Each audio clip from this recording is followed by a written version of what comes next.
welcome back to the verdict. Well, you see, you were making a point. Go ahead, please. Yes, I was saying that even the very basic and elementary attempt to inject technology into the electoral process was rebuffed in 2015 in the aftermath of that election. You recall that the issue of the use of card reader became a very vexed point in the litigations that came in the aftermath of that election. And it still is. Up to the Supreme Court. And the court, you know, which is literally has said that is moving the digital way. The Supreme Court, for example, is saying, no, that's the way to go. You have to have your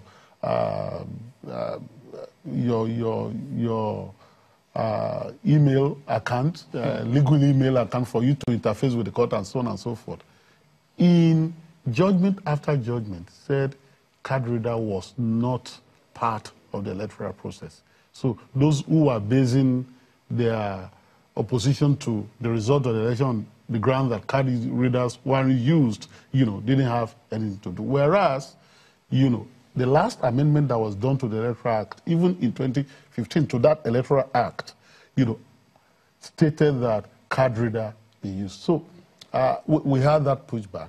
And the legislature, too, you know, has not fully said we should go digital.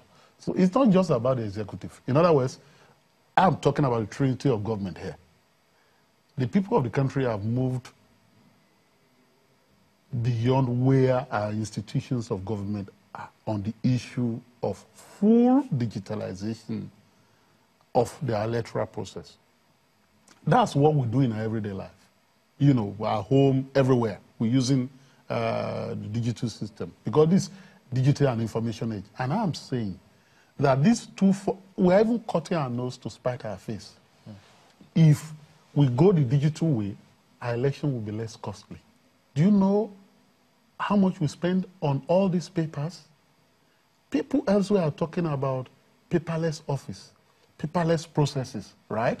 Here, we're using tons and tons of papers, logistic, you know, haulage company to transport things from one section to the other. Our election can become cheaper and we can save more money and we can have less problems and we'll have predictability and certainty. All this talk about, oh, the weather is not clear, will not be there. In fact, that's why I'm taking Mr. Nwagu to now. Mr. Nwagu, could you tell us then, since we would like to look at what the issues that have been raised by INEC and then proffer solutions concerning what they said about the weather. I mean, yes, they've got their situation room and look at the strategy to see how they can deliver elections. But what do they do about the weather scenario, for instance? Because we do know the navigational equipment are all there. We usually have weather forecasts. So if we had all this time to consider all of this, what kind of adjustment do we need to make to ensure that we see this and give adequate notice if and when we need to move the elections, Mr. Nwagu?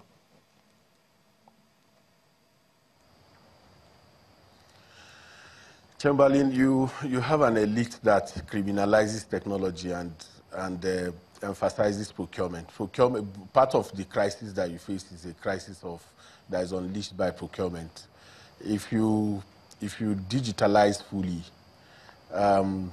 the implication that would have will be that corruption will, because once you digitalize, discretion is removed, and if you remove discretion, corruption gets off. So you have to print. When you print, a contractor gets the contract to print. There's a haulage company that would carry those materials from one place to the other. You eliminate all those things.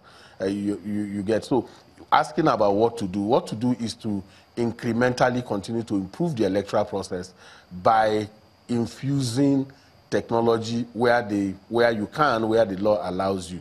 But my brother GT talked about realities, the realities that you face, the objective conditions of the reality that you contend with also must be brought into focus. Nigeria is not Lagos. Nigeria is not Abuja. Nigeria is Pategi, Kayama, Moro. Okay? Most of these places are inaccessible in 2019. In Niger State, there are places from Mina that you have to do 7 hours. In Taraba, there are places that after you have done 7 hours, for you to take materials to the polling unit, you have to do another 7 hours. In Cross River, between the hills of Obudu, behind those Obudu, there are communities there. So when we talk about Nigeria, those who understand Nigeria will also know that if you face a crisis of underdevelopment, you need to take easy steps. You need to come slowly in engaging, because when we say, oh, everybody is doing BVN, you need to also get the statistics of how many people really are doing all of that. The majority of your citizens are living in backwater communities, and they don't have access to some of these things, these luxuries that we, have. So we need to improve the living conditions of our citizens to match the aspirations that we have for the thing about that is, even in advanced, countries, even in the US, Wagu, you have not. With due respect to those realities and issues you've raised, but we can't address that in the next week before the elections happen. So if I could just limit myself to what the chairman of INEC said about operational challenges that they had about logistics. For instance, if I remember properly, when he says they couldn't land some equipment to Enugu, and then they had time, they could have done their recce, they could have done all those, they had all the reports that they have. So for those who thought that this notice could still have come at an earlier time, given the fact that they could have done all of those analysis and assessments, what changes now? Because is there any guarantee that the weather won't be worse next week, for instance? GT, the materials, if you listen to and I think GT addressed some of these issues, the excuses are there. Do we accept those excuses? We know that some of them are to help, explain why we are where we are.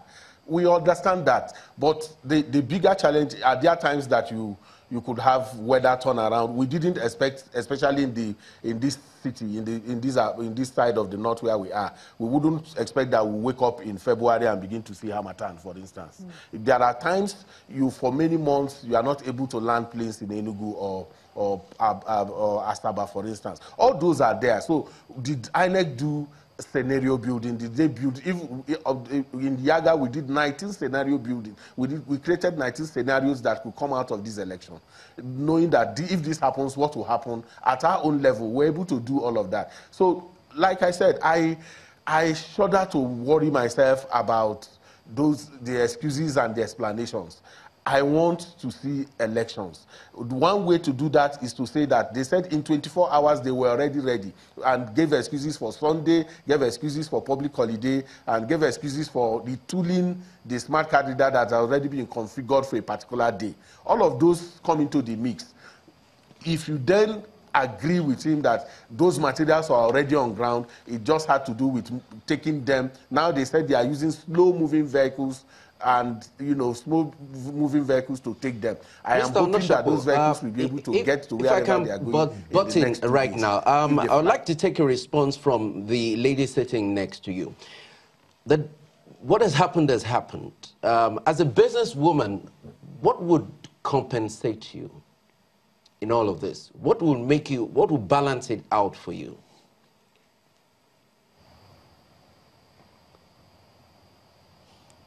Well, that's a very tricky question. But like I said,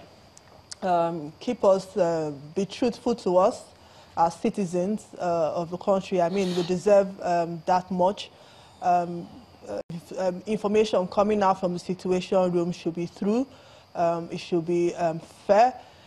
You should tell us by Wednesday this week, elections are still going to hold. You have everything in control. We should be able to trust what you say, because as leaders, that's one of the criteria that you should have.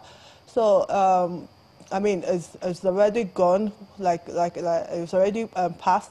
We should just be able to trust the information coming out from INEC, that by Saturday, election is still going to hold. And then when it comes on Saturday, it should hold. So that credibility, if they can, or that integrity, they should be able to uphold and give us a reason to still trust the institution some way. I think that should pacify a business person. What then is your response? Because if INEC says it needs just 1 week to correct all these challenges that it has and overcome them, what guarantees are there? Because they've had a longer time to do that. Are you sure, for instance, that come a week after the postponement, that we have these elections taking place? Are you confident that that will happen?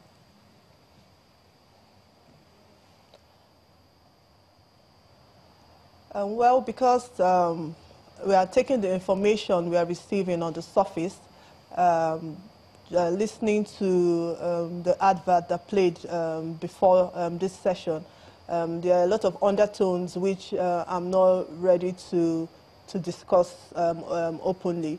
I want to trust that they were ready for this election. But for some reason it couldn't hold. I want to trust that coming Saturday is going to hold. If I may just come in again. I mean, do you think that I want to needs trust more that. time, more than a week, to get because prepared for the international elections? community is looking at us. Everyone is looking at us. Do you think that INEC may need more time, more than a week, to prepare for the elections again?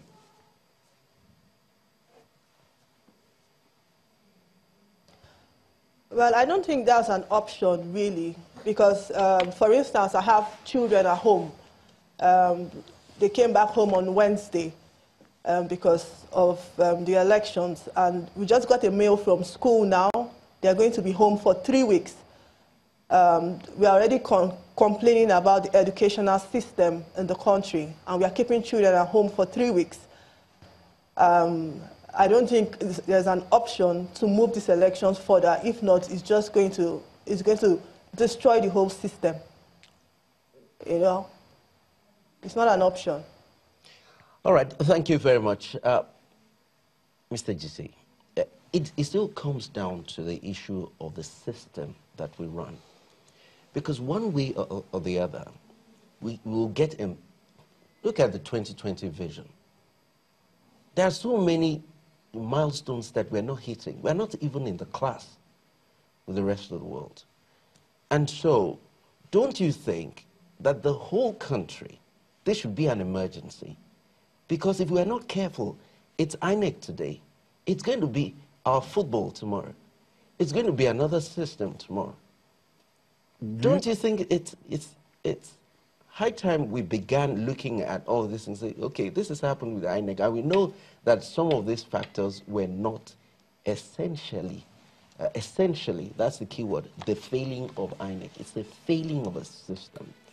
And so, being a Nigerian who has seen these failures over and over again, and who doesn't want his children to take this baton, what should we do as a country? INEC is going to fix this mess. What should we do as a country? Okay, thank you for your question. You know, the failure of INEC certainly is not the failure of INEC alone. It's the failure of a country. It's the failure of our people. And that's why we're all concerned. We're not just interested in bashing INEC. We're also criticizing them in a constructive fashion because we want to see them succeed. The intensity of our criticism betrays our love for our country because we want to see things turn out better. Now you talk about football as an example, you know, as one theater in which we fail, and we are saying that, okay, we have football, what's happening? And I was just shocked. Did we have football any longer in this country?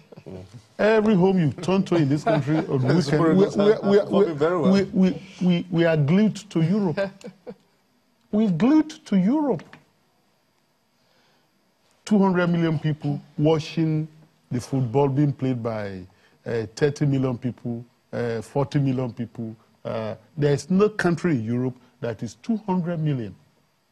And to make things worse, sometimes our youth engage in violence. Even in this Lagos. Chelsea, Neo, they start killing themselves. It's happening in this Lagos. Gangsterism. You know the meaning of that? No. You know, it's like, no, I don't want to go there. So we need to get serious. And so, yes, your insistence is that this is a metaphor. This INEC failure is a metaphor for a larger failure. You'll be correct in so saying. What I'm saying, that if we take the view that we are living in a country that has failed, in a failing country, not in a failed country, and that therefore every other thing has to fail, that we can't even have some island of successes, some island of redemption, some island of normalcy in this ocean, vast ocean of failure, then that means we won't make any progress. That means we cannot even attempt to do things right in any way. That means we can't even look at our security forces and say that, crack this 9-year-old Boko Haram harassment. That means we can't look at our police force and say that there must be police reform to ensure that there is delivery on the issue of law and order and security. That means that we can't look at our education system and say that there must be an improvement. That means we can't look at our banking sector and say that, no, it should not be reading with fraud and all that. That means we can't look at our judiciary and say that things must be done properly.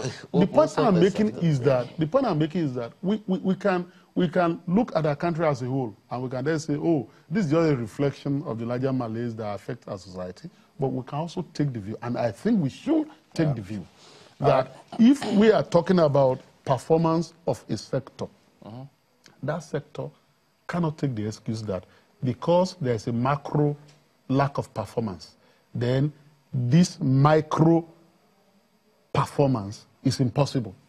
I won't subscribe to that view. All right, we'll end on that note then. Juti Ogunye, Channels TV's election consultant. We've also had Chioma Onoshapo, a member, business and professional woman, who joined us from our studios in Abuja, as well as Ezra Nwagu, who is off Yaga, Africa. Thank you all for joining us on this segment. We'll be back in a moment. Don't go away.